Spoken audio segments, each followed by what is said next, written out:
Hola a todos, ¿qué tal? ¿Cómo estáis? Bienvenidos al Buscador de Arkham y bienvenidos a la cuarta parte de nuestra guía de estrategia de la campaña de La Era Olvidada. Continuamos con esta serie que voy haciendo de un modo muy esporádico.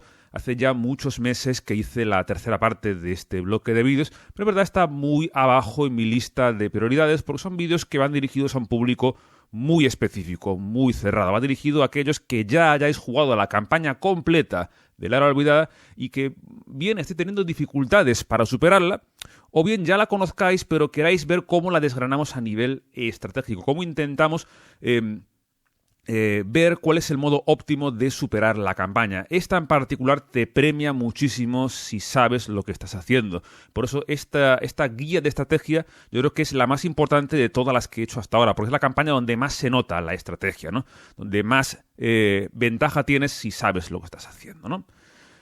Como siempre, recordatorio para rezagados, son vídeos que están plagados de spoilers de La Era Olvidada y no aconsejo que veáis este vídeo si no habéis jugado la campaña completa por lo menos una vez, porque aquí voy a hablar de cosas que ocurren tanto en estos escenarios como en escenarios posteriores y anteriores de la campaña, ¿no?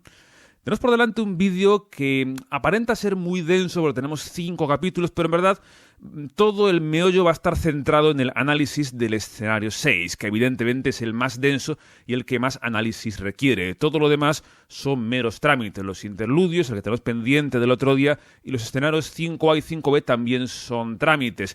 A pesar de que están muy mal diseñados, finalmente lo que voy a comentar es por qué están mal diseñados y tal vez cómo se podrían haber solventado, ¿no? Lo dicho, la mayor parte del vídeo se centrará en el análisis del escenario 6, que como ya deberéis saber, es el que más análisis merece con muchísima diferencia, ¿no? Arrancamos con el interludio 3, que realmente es un trámite que tenía pendiente del otro día, simplemente es un recordatorio de lo que ocurre en este interludio, qué suministros tenemos que gastar. No voy ni a leerlos porque es algo que ya expliqué en el primer vídeo de la serie. Simplemente destacar la importancia de contar con un mapa, porque cartografiar el camino es tremendamente importante, ya que va a allanar mucho el arranque del escenario 5A y va a facilitar mucho el acto 1, tal y como veremos dentro de un momento, ¿no? También el tema de la cantimplora, ya que te va a regalar una pista al arranque del 5A y también te va a facilitar un poco las cosas, pero no es un motivo suficiente para tener una cantimplora. Es un suministro que considero muy poco importante. Y por último, destacar que este es el punto donde ya se concreta la estrategia de Ixtaca. Si habéis cumplido con sus 3 objetivos, pues ya su estrategia queda oficialmente completada porque se anota en el registro que habéis forjado un vínculo con Ixtaca. Si no la atacasteis en el primer escenario, si escuchasteis su historia en el segundo y si lograsteis un buen resultado en el cuarto. Y también, por supuesto, haber superado su acto en Hilos del Destino. Para mí es un poquito más complicada que la estrategia de Alejandro, ¿no? Así que entramos ya en el escenario 5, que es en 2 partes. Tenemos el 5A y el 5B. Arrancando por el 5A, las columnas del juicio. Para mí un escenario muy, muy mal concebido por muchísimos motivos. De entrada, como siempre, vamos a analizar el escenario siguiendo el mazo de acto, ya que es el mejor modo de ir viendo cómo se va desarrollando la historia y la estrategia. De entrada hay que reunir un par de pistas por investigador que no tiene mucha historia. Es un escenario con un formato idéntico al de todos los de esta campaña. Arrancamos en un lugar generalmente sin pistas y hay que explorar para ir poniendo los lugares, el resto de lugares que ya tienen pistas en juego. El problema es que aquí arrancamos en un lugar que solo está conectado a un otro lugar. La boca de Crinan está conectada a las 3 ruinas, pero solo una de las 3 se elige en la preparación al azar. Y si no habéis cartografiado el camino, deberá ir al mazo de exploración, lo cual es absolutamente horrendo. ¿Por qué? Porque el mazo de exploración son 10 cartas y solamente hay una que os vale. Solamente hay un lugar que es válido.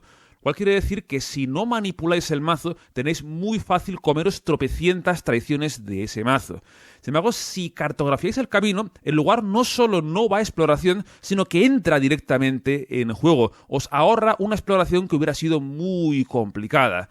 Por ello, cartografiar el camino es tremendamente importante y es uno de los motivos por los cuales el mapa es un suministro que, como dije en el primer vídeo, es tremendamente importante. Luego, aquí también hay un pequeño o gran problema y es que la ruina, el lugar que entra al juego, se elige al azar.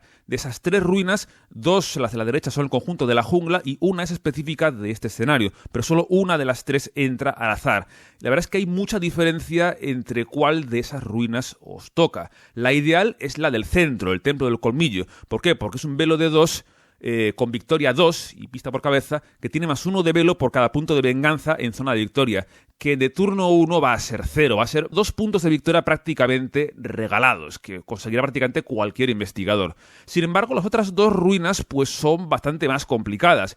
Las de la derecha son un velo de 5, que si entráis envenenados os quita las acciones del turno, lo cual es complicado, aún viniendo un interludio donde tenéis una opción de curaros. Y son 2 puntos de victoria, pero mucho más complicados que los del lugar central. Y luego el altar de piedra, que es la ruina específica de este escenario, tiene un velo más razonable, solo 1 punto de victoria. Aparte tienes el riesgo de que cuando entras hay que revelar ficha de la bolsa, y si es simbólica o símbolo arcano perderás una acción, y si no puedes será un punto de horror.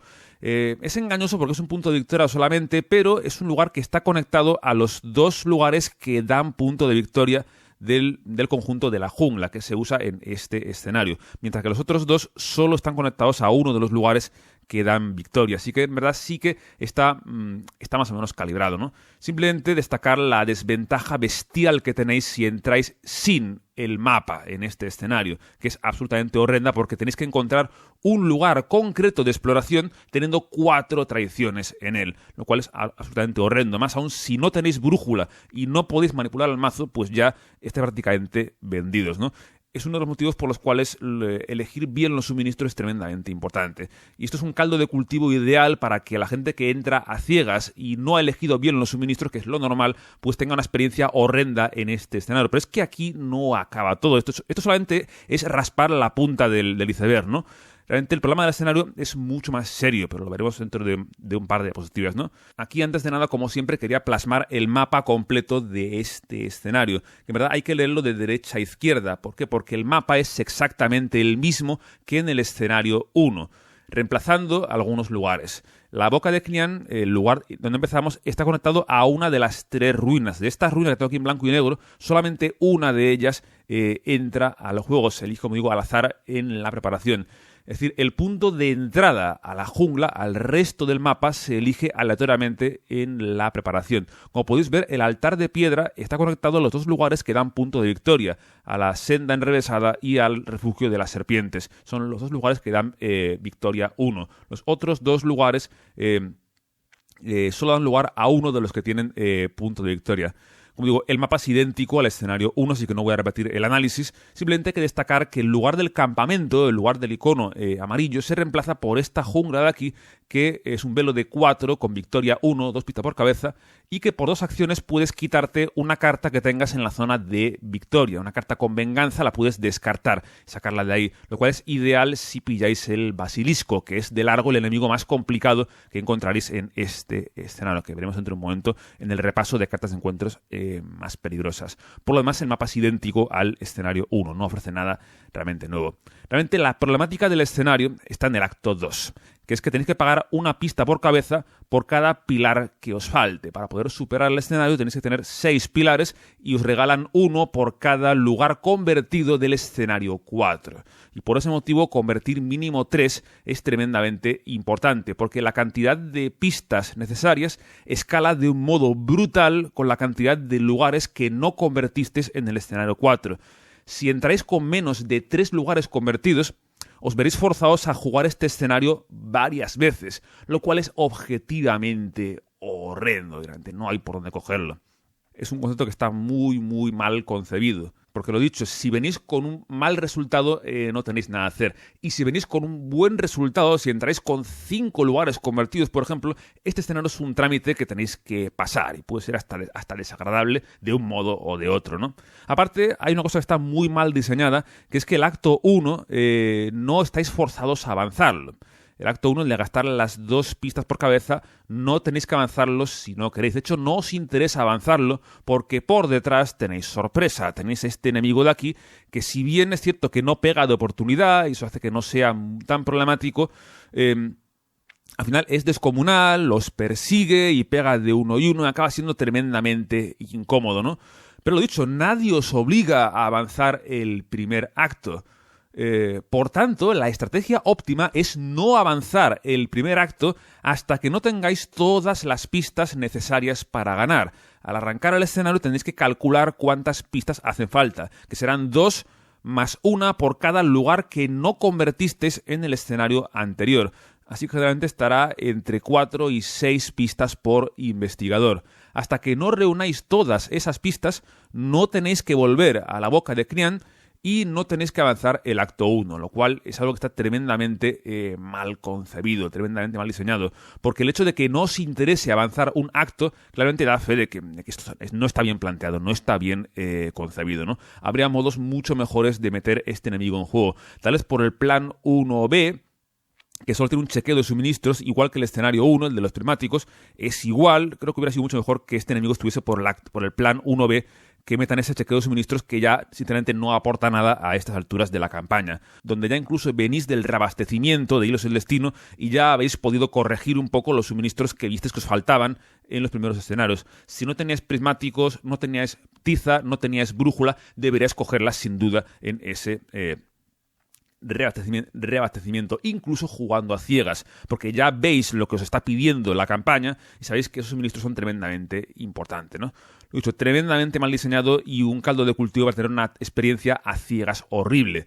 De hecho, hay gente que no le gusta la campaña por muchos motivos, pero este es uno de ellos y realmente lo puedo entender sin ningún problema. En mi caso, yo he tenido suerte porque nunca he tenido que pasar por malas experiencias en este escenario 5A, porque gracias a Dios, gracias al cielo, el escenario 4 se me da muy bien. No sé muy bien por qué, pero se me da muy bien. Entonces, siempre suelo llegar con 3 lugares convertidos o más sin ningún problema. Aunque todo se ha dicho, sigo sosteniendo que el escenario 4 deberías jugarlo con las reglas de regreso de exploración. Es el único escenario en el cual recomiendo jugar con las reglas de regreso. Incluso jugando en partidas posteriores, no jugando a ciegas. De hecho, cuando jugué la Era Olvidada hace poco, el escenario 4 lo jugué 2 veces. Quise ver la diferencia que hay entre jugar con las reglas de regreso y con las reglas originales. Y la diferencia es de locos, es demencial. Porque jugando con las reglas originales estáis muy a merced del mazo de exploración. Si pilláis muchas tradiciones de ahí, pues no tenéis nada que hacer. Y es muy fácil llegar con solamente 2 lugares convertidos, lo cual es absolutamente horrible, ¿no? De hecho, esa dependencia del escenario 4 es excesiva y está tremendamente descalibrado, ¿no? Como siempre, un repaso rápido a las cartas de traición de exploración para quitar un poco el miedo, como siempre, para que no os penséis que las reglas de regreso son mejores, porque en las reglas originales las traiciones que tenéis están controladas y de hecho es buena idea que las sepáis y juguéis en torno a ellas. Aquí tenéis, por ejemplo, las siguientes cartas. Una trampa de foso que os está haciendo un test de agilidad 3 y por cada punto que os falte para el éxito es un punto de daño. Es la misma amenaza que las manos aferradoras.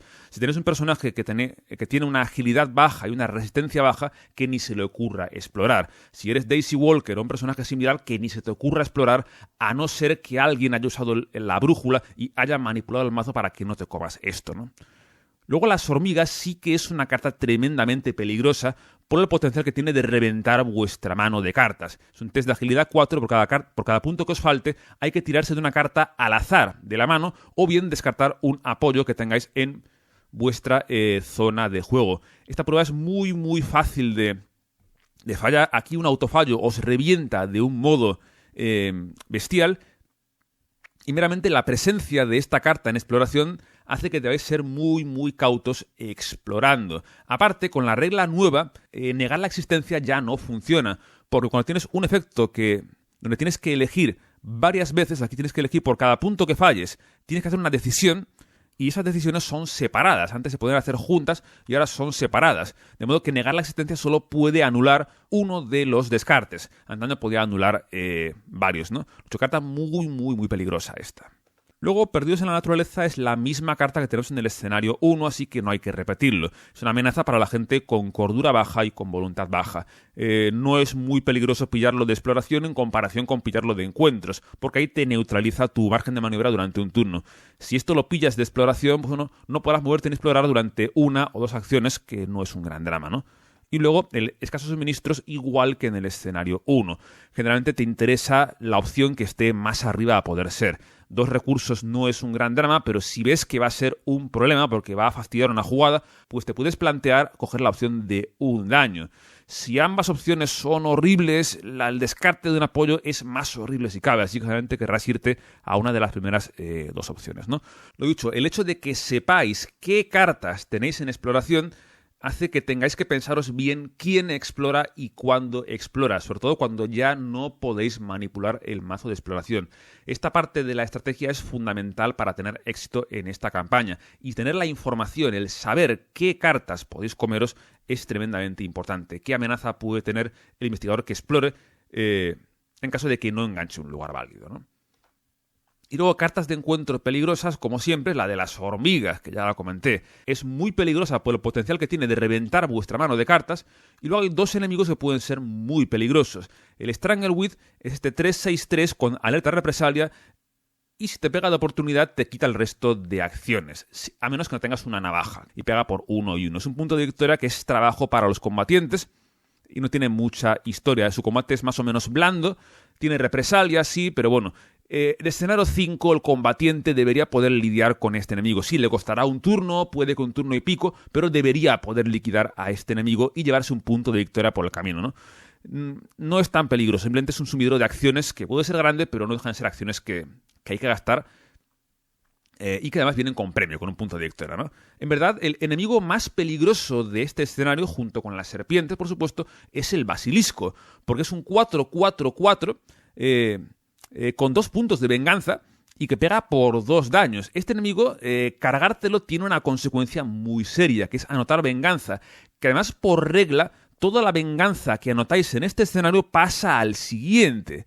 Y este enemigo, al contrario que el Boa Constrictor, que tiene un punto flaco que se puede evitarse más o menos fácil, de modo que puedes no tener que cargártela, el basilisco antes te está pidiendo cargártelo, porque 4 de agilidad no todo el mundo puede quitárselo. A ver, si tienes un personaje que puede evitarlo consistentemente, debería hacerlo, porque la venganza no la quieres anotar bajo ningún concepto.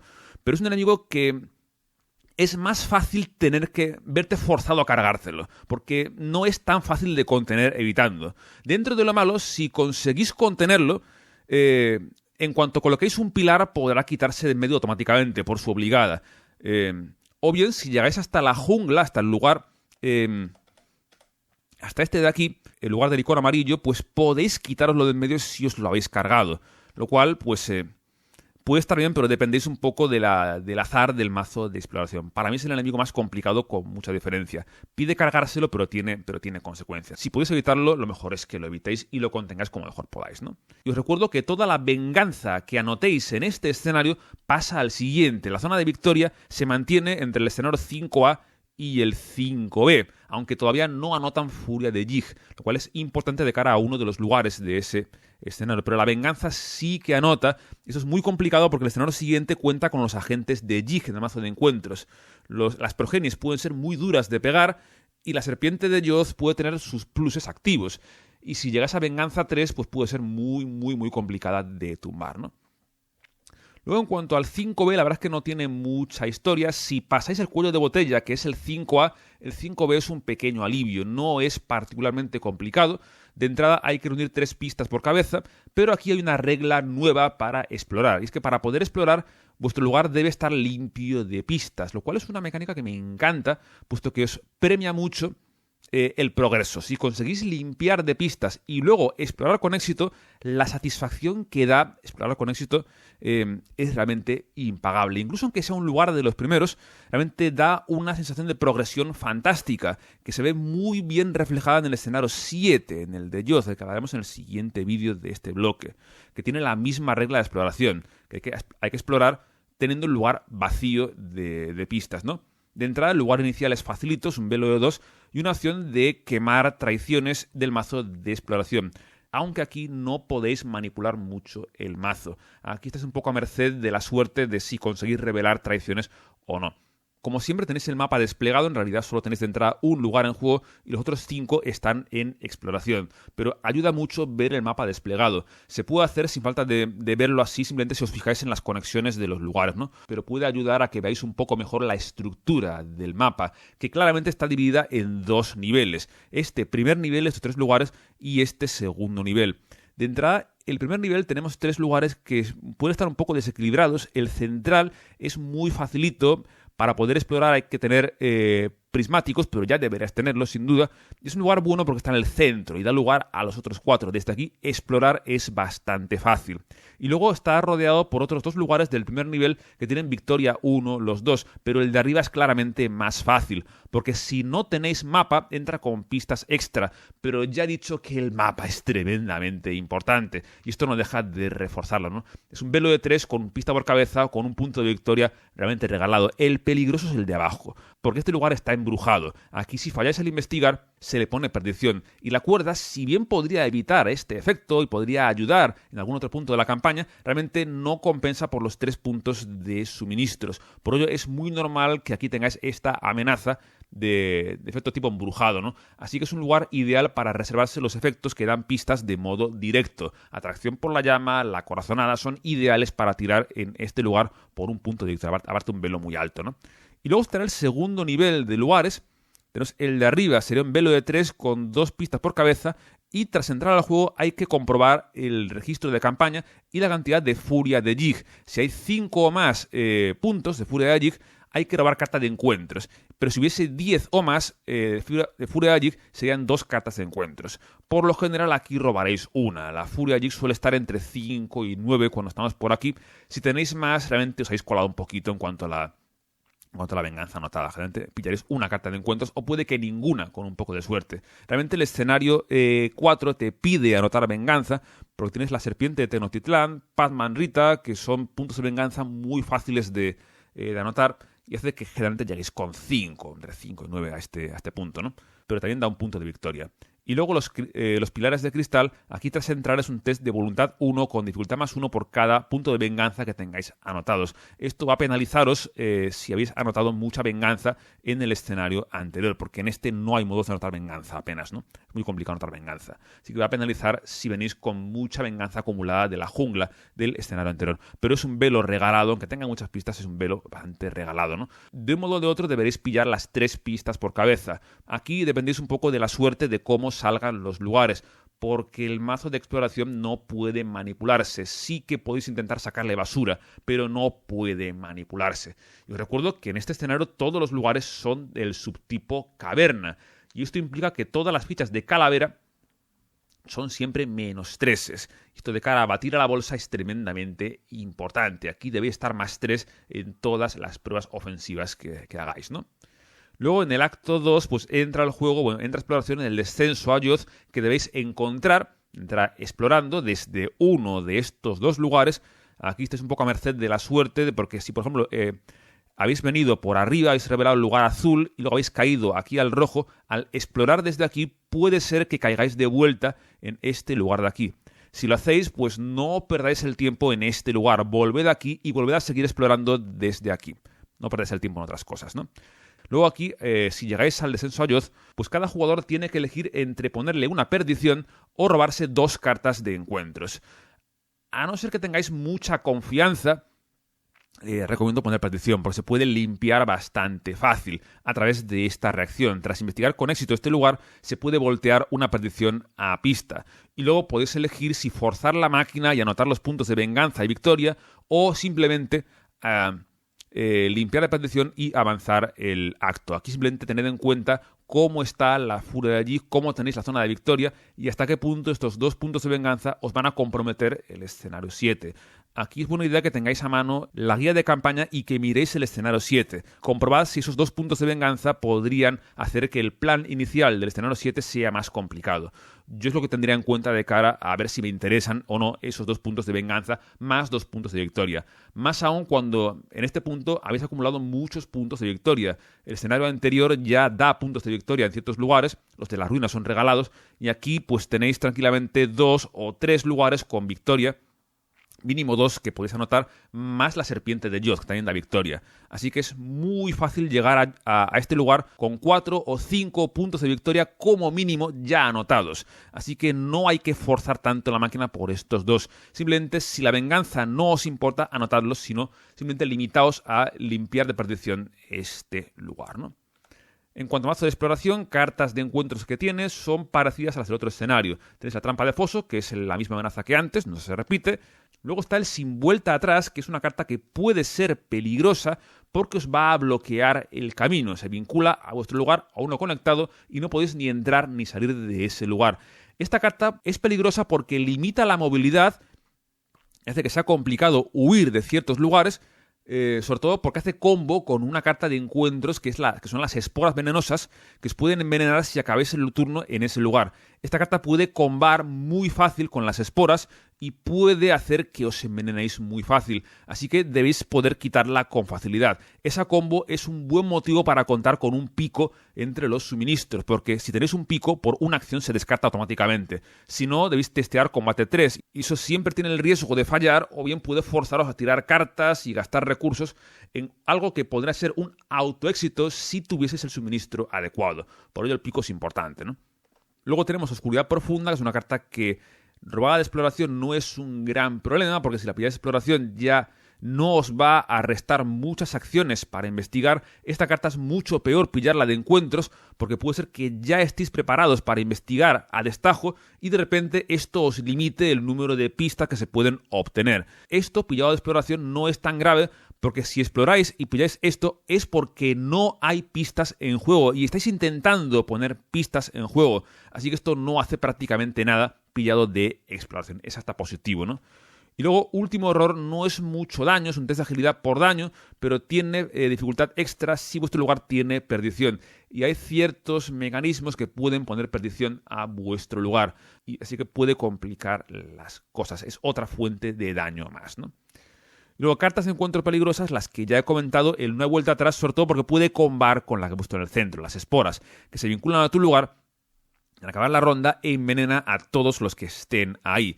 Esa carta puede combar con el no hay vuelta atrás porque puede ser que tengáis pocos lugares en juego y que esto os limite vuestra movilidad. Así que puede ser muy peligroso porque esta carta, el no turning back, puede venir de exploración. Eso puede ser una amenaza, ¿no? Y luego el augurio funesto a la derecha, porque es una carta que por definición es peligrosa, ¿no? Es un antiguos males, expedición a tu lugar, reparte horror a todo lo que estén ahí y tiene peligro, lo cual complica sus opciones de cancelarla, ¿no? Así que ahora entramos ya en el meollo de la cuestión, en el escenario 6, la ciudad de los archivos. Un escenario con el que tengo una relación de amor-odio. Me encanta la premisa, me encanta cómo la ejecuta durante la mayor parte del tiempo, pero tiene 2 o 3 aspectos que pueden ser tremendamente engorrosos. En particular el acto 3 me parece que está muy muy mal diseñado por diferentes motivos que iremos explicando, ¿no? De entrada, la premisa es brillante, que es que todos los investigadores reemplazan su carta de investigador por el cuerpo de un gitiano. Los investigadores en la historia son capturados por los gitianos y sus mentes son transferidas a estos cuerpos, lo cual cambia su carta de investigador por esta aberración de aquí. Tienes 2 de base en todo, lo cual es malísimo, pero una reacción que te deja doblar el número de iconos en una carta que aportes a una prueba, al límite de una vez por prueba. Esto es ideal si engancháis una carta que tiene ya varios iconos, una coraje inesperado, agallas, las del core, son ideales para combar con esta reacción, porque un +4 os pone de repente a la altura en cualquier prueba. Un símbolo arcano especial que os roba carta y aguantáis 7 y 7, aunque los traumas se mantienen, los que tengáis anotados en el registro. Y aparte también perdéis todos los objetos únicos. Todos los objetos que tengan el asterisco se pierden, van fuera de juego y no se pueden utilizar, lo cual incluye los apoyos de historia como el diario de expedición o la reliquia de las eras, ¿no? En verdad, esta carta de investigador nueva hace que tu estrategia y tu juego deba cambiar de un modo muy especial, pero no es tan radical como puede aparentar. Hay quien dice que deberías diseñar todo el mazo al arranque de la campaña teniendo este escenario en mente. Yo no estoy de acuerdo con esa idea, creo que este escenario se puede ganar más o menos bien sabiendo lo que haces sin falta de preparar los mazos para ello. Dicho eso, es cierto que este cambio de carta de investigador hay ciertos investigadores a los que ayuda y otros a los que perjudica. Por ejemplo, si eres Minci fan, esto te ayuda, porque Min ya suele girar muy en torno a las cartas de habilidad. Cualquier personaje que tenga el mazo concebido en torno a cartas de habilidad, pues esto le va hasta a beneficiar en cierto modo, ¿no? Si eres Min, si eres Winifred, si eres Silas, si eres Amanda hasta cierto punto, pues te puede llegar a beneficiar este cambio de de carta de investigador, aunque sigue siendo muy incómodo, ¿no? Y por otro lado, los personajes que dependen mucho de una habilidad que tienen ya de base muy alta, en particular si son combatientes, pues esto les perjudica mucho. Recientemente he jugado con Tony Morgan este escenario y la verdad es que le perjudica de un modo bestial, porque con Tony tú confías mucho en ese combate de 5 de base y en las acciones extra para pegar a través de las recompensas. Lo dicho, lo jugué con Tony hace poco y lo pasé muy, muy mal. Dependes mucho de cartas que no potencian mucho la habilidad porque dependes mucho de ese combate de 5. La navaja, por ejemplo, es una carta que suele ser genial con Tony y aquí en este escenario de repente ya no vale tanto. Estás muy a merced de tener que aportar cartas que Tony en verdad no suele tener en el mazo. Así que esto a él le complica mucho las cosas. Aparte de que le trastoca mucho la economía de acciones porque no tiene tan fácil pegar con frecuencia, que es su gran virtud, ¿no? Lo dicho, este cambio de carta de investigador penaliza mucho a ciertos investigadores y ayuda a otros. Pero aun con todo, la diferencia no es tan radical como para decir que está roto. El problema de este escenario no está ahí. Porque realmente, lo creas o no, está muy bien calibrado para que puedas jugar y ser efectivo con cualquier personaje. Aunque lo dicho, a algunos les ayuda más que a otros. Incluso a algunos les puede hasta perjudicar, ¿no? Ya de entrada en el prólogo tenemos una decisión que puede ser muy interesante. Tenemos la opción de elegir si los investigadores cooperan con los yitianos o si se resisten y no cooperan con ellos. En caso de cooperar con ellos, pues arrancarás en un lugar que es la cámara de llegada, que te va a regalar un robo de carta a través de esta reacción, porque tendrás ya un yitiano en su lugar, podrás robar carta. Este enemigo estará en tu lugar, sí, pero será indiferente de entrada, aunque luego perderá indiferente y ganará cazador al avanzar el acto. Y os va a regalar una pista por cabeza, lo cual es una ventaja engañosamente significativa. ¿Por qué? Porque este escenario va muy al límite en el tiempo.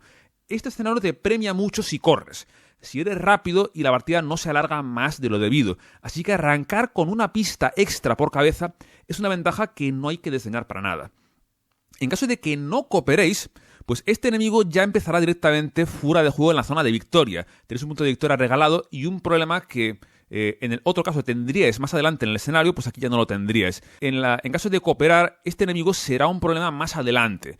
Lo bueno es que cuando este enemigo ya gane cazador, ya vuestra posición será mucho mejor. Ya seguramente habréis avanzado el plan, tendréis armas en juego y podréis ya lidiar con él. Incluso a los místicos no les perjudica mucho porque los místicos pueden ya jugar los hechizos arcanos. Tu consunción se puede jugar, por ejemplo, porque no es un objeto y no te perjudica la regla de los objetos, ¿no? Así que bueno, esta ventaja está bien, pero tampoco es tan horrendo tener este enemigo pendiente como tarea pendiente, ¿no? Aparte, si tú no cooperas, arrancarás en este lugar de aquí, que es muy complicado. Un velo de 4 para los investigadores yitianos con intelecto de 2 de base. Pues tras este velo de turno 1 es tremendamente difícil. Son pistas muy complicadas de obtener. Y luego tenéis aquí esta opción de negociar, que es una trampa. Ahora explicaré por qué es una trampa esta habilidad de aquí. Por estos motivos, como ya estoy dejando entrever, recomiendo generalmente cooperar. Es una mejor estrategia porque tienes una ventaja de tempo muy importante. Arrancar con pistas es una ventaja tremenda porque va a hacer que avancéis el acto muy rápido. Dependeréis un poco de cuál de las otras 2 cámaras de recepción, de interrogatorios, reveléis, porque hay 2. Una es complicada, que es esta, y la otra es fácil, aunque tiene una trampilla. Es muy fácil de investigar. Pero lo dicho, esa ventaja de tiempo es tremendamente importante. Y luego el observador, si bien es cierto que luego irá por vosotros, el momento en el que os lo encontréis, ya estaréis preparados para lidiar con él. Tendréis ya armas y estaréis preparados para poder liquidarlo. Será un trámite que habrá que pasar, pero estaréis preparados para ello, ¿no? Para mí, cooperar es una estrategia bastante mejor que no cooperar de modo general, ¿no? Así que entramos ya a analizar el mazo de acto del escenario. De entrada simplemente debéis reunir 2 pistas por cabeza, que si habéis cooperado serán fáciles. Tenéis ya una por cabeza regalada y luego la otra deberíais sacarla de estas 2 cámaras de aquí. A poder ser, idealmente, si entráis primero en la segunda cámara, no olvidéis que estos 2 lugares son aleatorios, tienen el mismo dorso y pueden caer en cualquier posición. Al revelar el primero puede ser cualquiera de los 2. Si tenéis la suerte de entrar en este, es mucho más fácil. Un velo de 1 se investiga muy fácil, aunque tenéis una trampa, unos restos en descomposición al entrar. Es un test de voluntad 3 y un horror por cada punto que os falte. Y puede ser peligroso porque puede meter bastante horror. Lo bueno es que las pistas son muy fáciles de obtener y os harán avanzar el acto muy fácil. También podéis ir a por las de los pasillos, pero el velo es más complicado, puede ser más difícil de conseguir. Si os resistís, os veréis obligados a pillar esta vista por cabeza, que es muy difícil de obtener, y luego tendréis que llegar a este lugar. Si tenéis mala suerte y engancháis este primero, pues perderéis un turno entero de movimientos, lo cual objetivamente es horrible, ¿no? Y os recuerdo que la cámara de retención, este lugar de aquí, es una trampa. Esta capacidad es una trampa porque si bien es cierto que conseguirla os va a completar una de las 6 tareas, es una trampa porque hace combo con una carta de encuentros, que ahora veremos. Recomiendo encarecidamente que no activéis esto bajo ningún concepto, ¿vale? Una vez reunís las pistas, ya se abre el resto del mapa. Entran los otros 6 lugares al juego y el primer objetivo será completar 3 de las 6 tareas posibles. Aquí he iluminado, he puesto un halo de color amarillo a los lugares donde están las diferentes tareas. Tenéis 5 lugares con tareas que valen son válidas como una de esas 6 tareas. Aquí es fundamental entender bien el mapa, ver que está dividido claramente en 3 secciones diferentes. De entrada tenéis la zona este, que es donde empezáis la partida, las 3 salas de interrogatorios y el pasillo este, donde aquí deberíais simplemente pillar las pistas para avanzar el acto 1 y marcharos. No deberíais volver. Y aquí debería quedarse el gitiano que habéis dejado atrás en caso de cooperar, como digo, es lo más lógico, ¿no? Luego está la rama oeste, que son 2 lugares conectados al pasillo oeste, con las torres y la biblioteca, donde hay una posible tarea. Y luego está la rama norte, que es la más importante, teniendo el laboratorio, que da lugar a la sala de disecciones y al observatorio. Los 3 lugares de la rama norte tienen tarea los 3, lo cual hace que sean una zona muy importante, ¿no? Y luego la 6ª tarea sería el custodio, que es este apoyo que aparecerá aleatoriamente en uno de los 5 lugares nuevos, que debe elegirse al azar, ¿no? Y que podéis pillarlo si conseguís negociar con él en 3 ocasiones soltando vuestras pistas sobre él. Si lo conseguís, pues un investigador lo controlará y al hacerlo, al arranque de la fase de investigación, pues todos los personajes en su lugar podrán robar una carta. Y bueno, controlarle es una de las 6 tareas a cumplir. Para mí, de hecho, es la más importante de las 6 y con muchísima diferencia. ¿Por qué? Por su capacidad de reacción, que es un motor que os va a robar carta a todos los personajes al inicio de la fase de investigación. Y esta ventaja de cartas que os da puede ser tremendamente importante, porque este escenario, por las cartas de investigador que tenéis, que os pide aportar cartas por un tubo, robar es tremendamente importante. Ya robar de por sí es muy importante en cualquier juego de este estilo, este no es una excepción, pero en este escenario robar es mucho más importante de lo normal. Así que contar con el custodio lo antes posible es una ventaja tremendamente, pero tremendamente significativa. Y tenéis que ir a por él con máxima prioridad. Es fundamental, nada más que avancéis al acto 2, ver dónde ha caído, da igual dónde caiga, ir directamente a por él, pillar pistas en su lugar y gastarlas para negociar. A poder ser, es buena idea que el investigador que le controle sea el personaje buscapistas, el que tenga más fácil coger pistas. ¿Por qué? Porque para poder superar el escenario con la estrategia de Alejandro, es fundamental que el escenario acabe con el investigador que le controla en pie. Porque si no lo hacéis, no podréis superar la estrategia de Alejandro, ¿no? Lo dicho, da igual dónde caiga, hay que ir a por él con la máxima prioridad. Y luego ya, en función de dónde estéis, pues la estrategia puede cambiar. Ahora voy a analizar un poco las diferentes tareas que podéis completar y de ahí voy a deducir la estrategia óptima para superar el escenario, ¿vale? Como digo, de entrada la cámara de retención es una trampa, porque como digo, hace combo con una carta de encuentros, que es esta de aquí. Una carta que ya de por sí es horrible, porque va a la zona de amenaza y te impide hacer acciones de robar. Y esto incluye la del acto 3, que es necesaria para poder ganar el escenario. Y no se quita fácilmente, es un test de voluntad 2 y por los investigadores que tenéis deberéis tirar cartas. A no ser que tengáis 1000 pluses estáticos de voluntad, que seas un místico, tengas un rosario, tal vez un silvestre, muchos pluses de voluntad, pues será muy complicado pasar ese test sin tirar cartas. Es algo que debes hacer porque si no, esta carta te va a reventar el escenario. Y aparte, el problema está en que si habéis conseguido completar esta tarea, esta carta no solo hará el efecto normal, sino que hará oleada y meterá un punto de horror. Es decir, habrá otra basura que se sumará a esta basura. Y este escenario tiene un mazo de encuentros con una varianza absolutamente bestial. Es un motivo por el cual quieres acabarlo lo antes posible. Hay enemigos que pueden ser muy duros, que son indiferentes de entrada, pero que acabarán siendo cazadores, y tienen mucha vida y mucho combate todos ellos, por lo que todo lo que sea meter oleada a esta carta es absolutamente horrendo. Os recomiendo encarecidamente que ni siquiera intentéis esta tarea, ya que para poder completar el escenario con éxito, basta con completar 5 de las tareas. Si bien es cierto que os premia si lográis las 6, con 5 ya podéis recuperar la carta de investigador con 100% de garantías. Si tenéis 4 o 3 tareas, tendréis el riesgo de perder la carta de investigador y que se reemplace por la del Ditiano durante el resto de la campaña.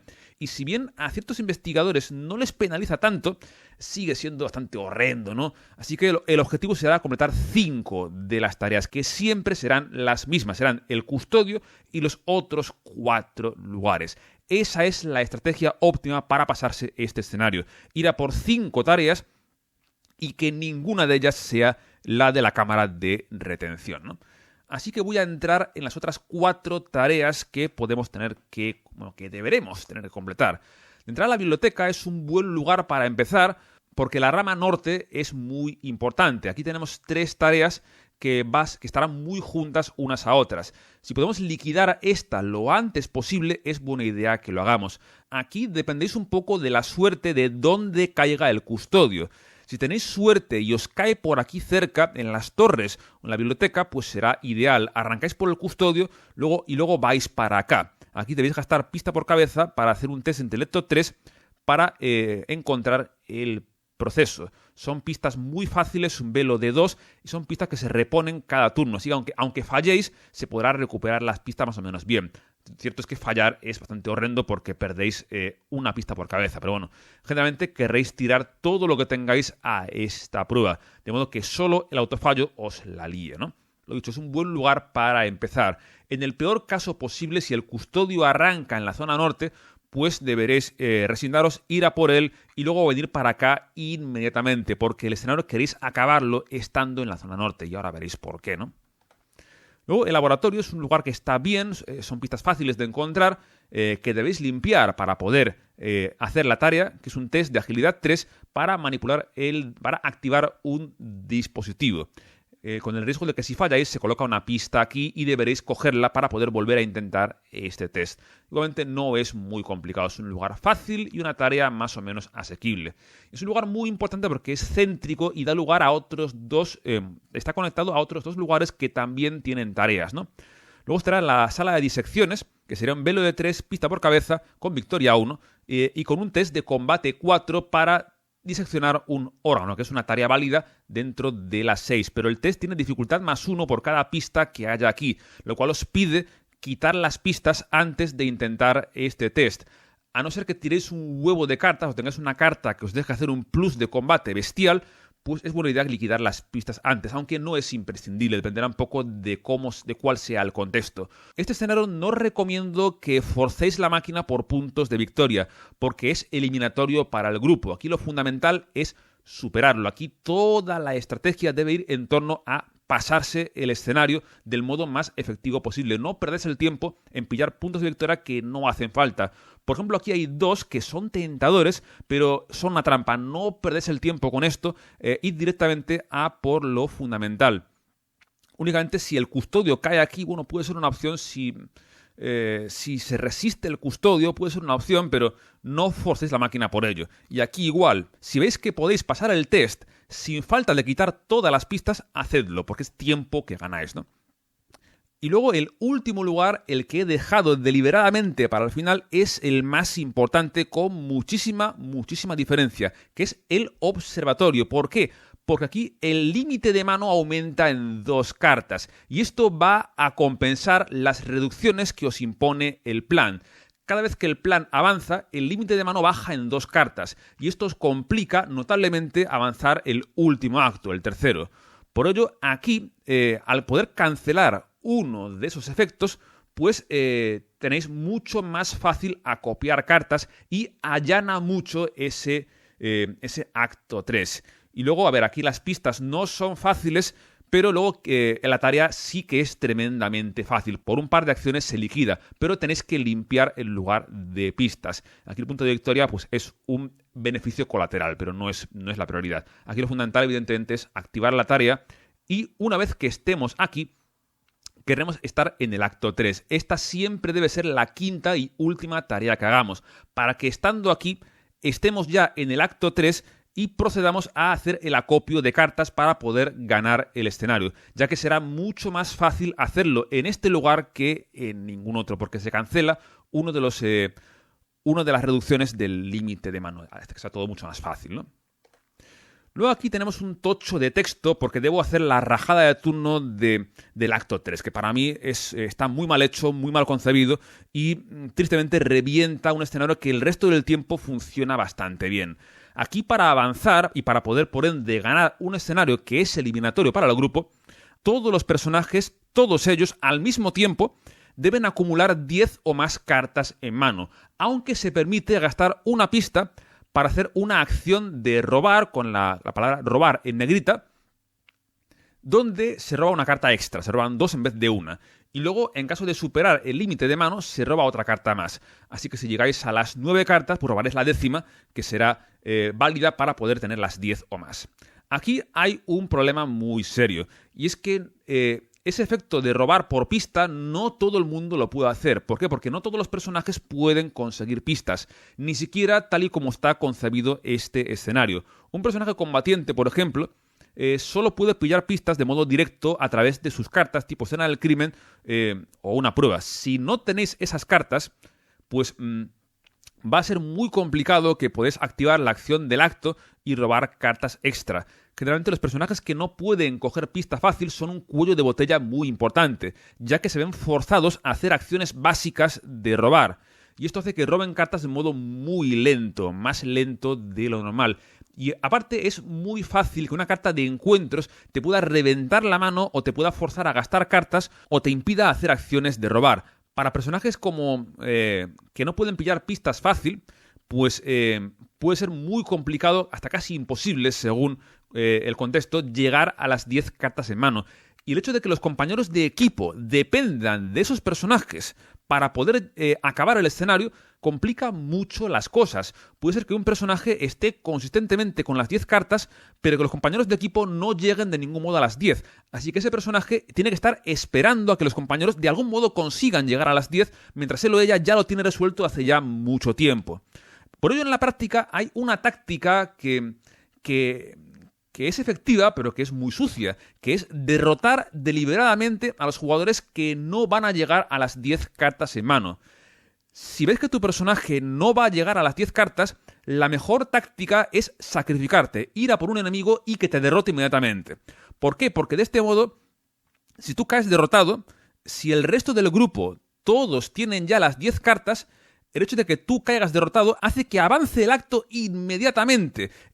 Es decir, que la estrategia óptima pase por suicidarte, da fe de lo mal concebido que está este acto 3. Evidentemente, lo ideal es si puedes llegar a las pistas limpiamente, pero si ves que no puedes, lo óptimo es suicidarte. Es que es lo óptimo, porque si no, el juego te penaliza de un modo muy, muy bestia. Penaliza a todo el grupo porque tú no puedes llegar a las pistas requeridas.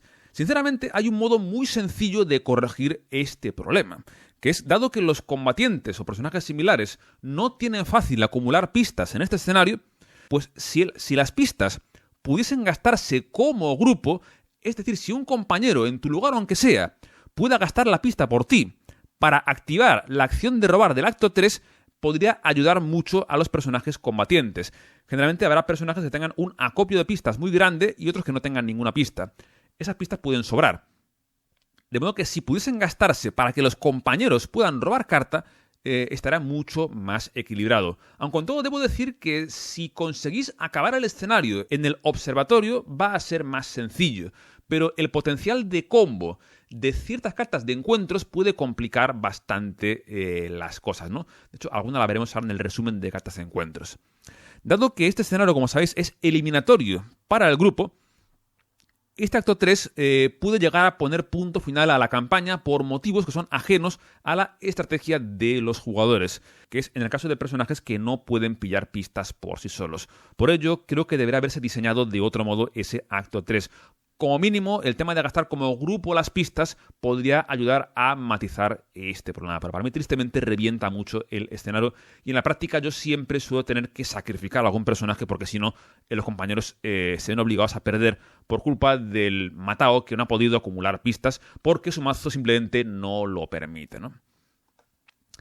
Luego tenemos el repaso del plan, simplemente a modo de recordatorio. El plan 1 te impide jugar objetos, pero al avanzar te va a dar 2 objetos regalados, filtrados en el top 9 del mazo.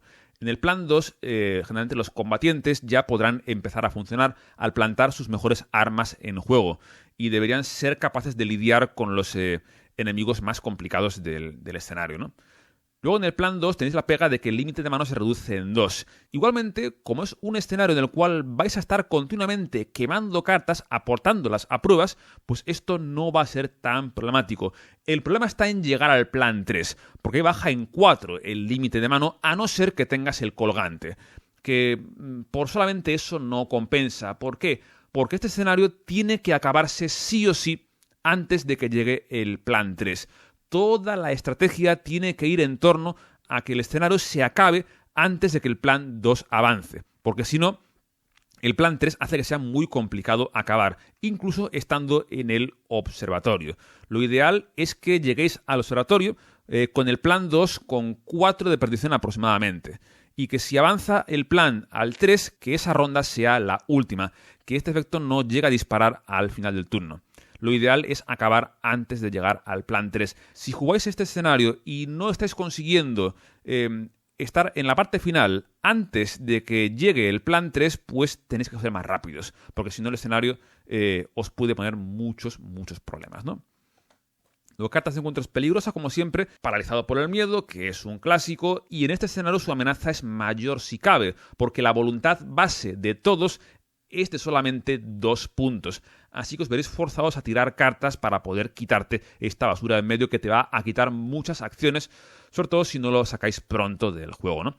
Luego la carta más peligrosa de largo es la del centro. Ese test de voluntad 0, pero que independientemente del éxito de la prueba, deberéis descartar todas las cartas de la mano excepto X, siendo X el margen de éxito, la habilidad modificada tras revelar ficha, lo cual hace que, por ejemplo, un autofallo os cepille la mano por completo. Esto pillado en mal momento puede ser absolutamente terrorífico. Si esto lo pilláis cuando estáis justo ya en el observatorio a punto de avanzar el acto, un autofallo aquí puede ser realmente terrorífico. Así que es buena idea guardar los canceladores, tipo barrera protección, prueba de voluntad, para cancelar esta carta a poder ser cuando estáis a punto de terminar. Y luego los interrogatorios son, como digo, una trampa en ese lugar donde interrogáis a un sujeto, pero aún así es complicada porque os impide hacer acciones de robar, y esto incluye la del acto 3. Y luego quitarla es complicado, así que la amenaza de esta carta es bastante seria por regla general, ¿no? Ya solo nos queda el interludio 4, simplemente un repaso de lo que ocurre aquí.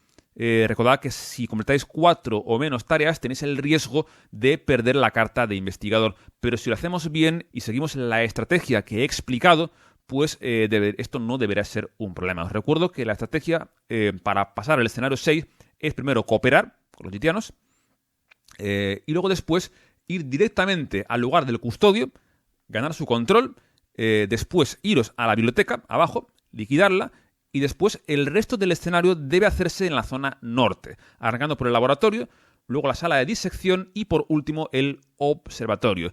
Si seguís ese orden deberéis poder pasar al escenario en un tiempo bastante razonable, ¿no? Volviendo al interludio, simplemente recordatorio de suministros. Aquí tenemos el tema de la manta, aquí pilláis un trauma prácticamente seguro, y si cumplís las condiciones de la estrategia de Alejandro, esta queda ya oficialmente completada. No olvidéis que para que sea válido el escenario 6, el custodio debe acabar el escenario bajo vuestro control. Así que tened cuidado a la hora de elegir quién se queda al custodio, sobre todo si os veis forzados a sacrificar personajes. Es fundamental que el custodio lo pille el personaje que va a ser el buscapistas, el que acopie más pistas, porque va a ser muy sencillo que él o ella sí pueda acabar con las 10 o más cartas en mano, ¿vale? Con esto cerramos ya esta cuarta parte de la guía de estrategia de la Era Olvidada. Como siempre, gracias por estar ahí y nos veremos en la quinta y última parte de esta serie de vídeos. Considero que es fundamental para poder superar con consistencia esta campaña.